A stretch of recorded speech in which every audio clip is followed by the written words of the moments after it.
નમસ્કાર દર્શક મિત્રો, કને ગુજરાતના સીજી એક્સપ્રેસ ન્યૂઝમાં હું આકાંક્ષા આપ સૌનું સ્વાગત કરું છું.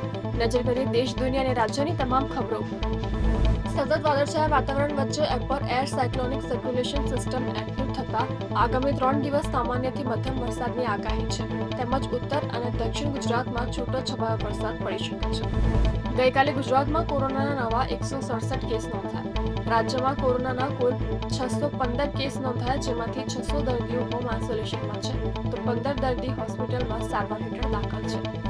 GUVNL ડેટા સેન્ટર ખાતે નોન આઈટી ઇન્ફ્રાસ્ટ્રક્ચર નવીનીકરણની કામગીરી હોવાથી GUVNL અને તેની વીજ વિતરણ કંપનીઓ દ્વારા સંચાલિત વિવિધ ઓનલાઈન સેવાઓ 6 થી 10 જૂન સુધી બંધ રહેશે.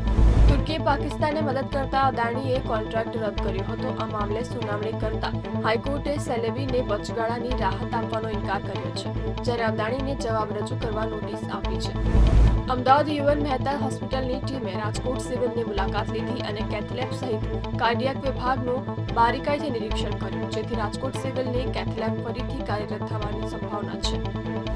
દ્વારકાના ગોમતી ઘાટમાં 5 યુવતીઓ ડૂબી, જેમાંથી એકનું મોત થયું. જો કે નદીમાં ઊંટ ઉતારીને ડૂબતી 4 યુવતીઓને બચાવી લેવાઈ, જેમાંથી 2ને વધુ સારવાર માટે જામનગર ખસેડાઈ છે.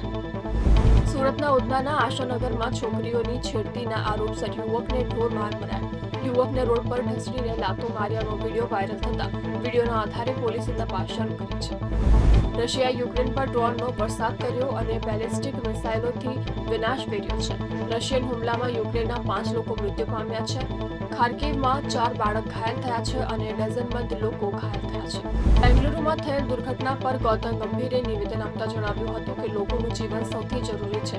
જો તમે ભીડ પર કંટ્રોલ ન કરી શકો તો પછી આવા રોડ શોની કોઈ જરૂર નથી. બોલિવૂડ અભિનેત્રી શાહઝાન પદ્મસીએ લગ્ન કરી લીધા છે. તેણે 5મી જૂનના રોજ એક અંગત સમારોહમાં આશિષ કનકિયા સાથે લગ્ન કર્યા છે. આશિષ વ્યવસાયે એક મોટા ઉદ્યોગપતિ છે. તો આ હતા કનેક્ટ ગુજરાતના આજના સીજી એક્સપ્રેસ ન્યૂઝ. આ સમાચારો અને વધુ અપડેટ માટે તમે જોડાયેલા રહો કનેક્ટ ગુજરાત સાથે. ત્યાં સુધી મને રજા આપશો. નમસ્કાર.